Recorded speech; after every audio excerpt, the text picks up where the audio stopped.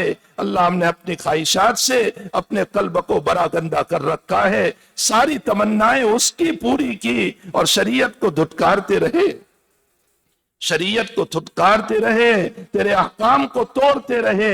اے اللہ زندگی کی بہت بہاریں گزر چکی ہے، اب کتنی بہاریں زندگی میں ہیں ہمیں نہیں معلوم۔ اے اللہ ہماری زندگیوں میں برکت دے کر ہماری باقی زندگی کو اپنی رضا پر ڈال دے، اپنی رضا پر ڈال دے، اپنی ناراضگی سے حفاظت فرما لے۔ اے اللہ ہم گناہوں کے سمندر میں ڈوبے ہوئے ہیں، آپ رحمت کا ہاتھ ڈال کر ہمیں کھینچ لیجئے، مغفرت کا ہاتھ ڈال کر ہمیں کھینچ لیجئے۔ اللہ آپ کے علاوہ نہ کوئی رب ہے، نہ کوئی اللہ ہے، نہ کوئی مولا ہے، نہ کوئی رزاق ہے، نہ کوئی پالنہار ہے۔ ساری دنیا کے پاس جا کر اخیر میں تو تیرے ہی پاس آنا ہے۔ ففروا الی اللہ، تو نے بڑے پیار سے کہا ہے آؤ میرے دروازے پر، اذا سألک عبادی انی فإنی قریب، میں تو تیری شہرت سے زیادہ قریب ہوں۔ اللہ تیرے پیار بھرے جملوں سے ہمیں تسلی ہو گئی ہے۔ اللہ آخری وقت میں معافی چاہتے ہیں، آپ معاف فرما دیجئے، معاف فرما دیجئے، ہم معاف فرما دیجئے۔ اللہ ہماری طرف نہ دے، ہم تو گنہگار ہیں، ہم تو عاصی ہیں، ہماری عبادتوں کے بھی ٹھکانے نہیں ہیں۔ اے اللہ اس پہ بڑی کمیاں ہیں، لیکن آپ اپنی شان کبریائی اور شان بلندی کو دیکھ کر کے آپ قبول فرما لیجئے۔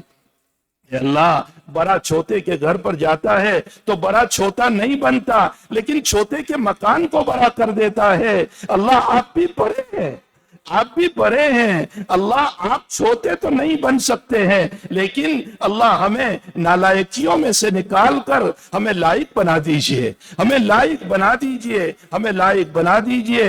حبیب کی سنتوں پر چلا کر ہمیں بھی حبیب بنا دیجئے، پیارے نبی کی سنتوں پر چلا کر ہمیں بھی پیارے بنا دیجئے۔ اللہ امت میں اتفاق پیدا فرما، اتحاد پیدا فرما، اندر کے کھوتوں کو ختم فرما۔ اے اللہ حسد اور بغض اور دعوت اور دشمنی اور باطنی بیماریوں نے ہمیں تباہ و برباد کر رکھا ہے، ہماری طاقتیں ختم ہو چکی ہے۔ اے اللہ ہم میں اتفاق پیدا فرما۔ اللہ مسلمان جہاں جہاں پریشان حال ہیں سب کی پریشانیوں کو دور فرما دے، سب کی پریشانیوں کو دور فرما دے۔ الہ العالمین نصرت و مدد فرما، تعاون اور دستگیری فرما۔ اللہم انصر الاسلام والمسلمین، اللہم اعز الاسلام والمسلمین، اللہم انصر الاسلام والمسلمین، اللہم اعز الاسلام والمسلمین۔ اے اللہ ہمارے والدین کی مغفرت فرما اور ہمارے تمام مرحومین کی مغفرت فرما، مومنین و مومنات کی مغفرت فرما، پریشان حالوں کی پریشانیوں کو دور فرما۔ اے اللہ سب کے قلوب میں سکون نصیب فرما، بے سکونی کو ختم فرما، عافیت نصیب فرما، پریشانیوں کو دور فرما۔ اے اللہ سب کو وسیع سے وسیع اور برکت کے ساتھ حلال روزی عطا فرما، حرام سے حفاظت فرما، اولادوں کو نیک بنا، دیندار بنا، مطیع اور فرما بردار بنا، بے اولادوں کو اولاد عطا فرما۔ اور اللہ بچھڑے ہوا کو اپنے ماں باپ سے ملا دے، جن کے لڑکے ہیں لڑکیاں عطا فرما، جن کی لڑکی ہیں لڑکی عطا فرما۔ اے اللہ جن کے نکاح نہیں ہوئے ان کے نکاح کا انتظام فرما، غیب سے ان کی شکلیں اور صورتیں پیدا فرما۔ اے الہ العالمین اس رمضان کے انوار و برکات ابھی تک تیرے غروب تک چلنے والے ہیں، اللہ پورے مہینے کے سارے انوار ہم کو عطا فرما دے، غفاریت عطا فرما دے، اتقم من النار عطا فرما دے۔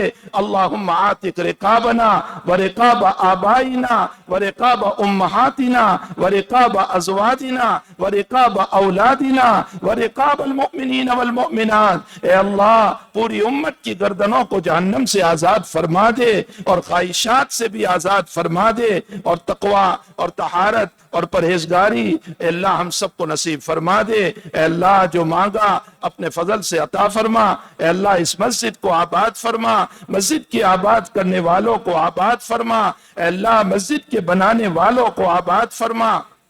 اے اللہ اس میں ابتداءً جن جن لوگوں نے محنت کر کے اس مسجد کو آباد کیا تھا، اے اللہ اگر وہ قبر میں ہیں ان کی قبروں کو نور سے منور فرما، ان کے لیے صدقہ جاریہ بنا، اور اگر وہ حیات ہیں ان کی عمروں میں برکت عطا فرما اور ان کی قربانیوں کو قبول فرما۔ اے اللہ اس مسجد کے خادمین کو قبول فرما، اس مسجد کو محبت کی نظر سے دیکھنے والوں کو قبول فرما۔ اے اللہ آپس میں پیار نصیب فرما، اللہ مدارس کی حفاظت فرما، مساجد کی حفاظت فرما، خانقاہوں کی حفاظت فرما، مرکزوں کی حفاظت فرما، دعوت و تبلیغ کی حفاظت فرما، علماء و صلحاء کی حفاظت فرما، دین کے داعیوں کی حفاظت فرما، مومنین و مومنات کی حفاظت فرما، ہمارے بچوں کے اے اللہ غیروں کے ہاتھ میں جانے سے حفاظت فرما، اے اللہ الہاد میں جانے سے حفاظت فرما، لادینیت سے حفاظت فرما، بگڑنے پھسلنے سے حفاظت فرما، شہوتوں میں جانے سے حفاظت فرما۔ اے اللہ ان کو حافظ قرآن بنا، ان کو دین کے داعی بنا۔ اے اللہ ہماری اولادوں کو راتوں میں رونے والی بنا، ہماری نسلوں کو آباد فرما، ہماری تمناؤں سے بہتر بنا، ہماری تمناؤں سے بہتر بنا، ہماری تمناؤں سے بہتر بنا۔ اے اللہ ہماری دعاؤں کو اپنے فضل و کرم سے قبول فرما۔ وصلی اللہ علی نبینا محمد وآلہ وصحبہ اجمعین برحمتک یا رحمت۔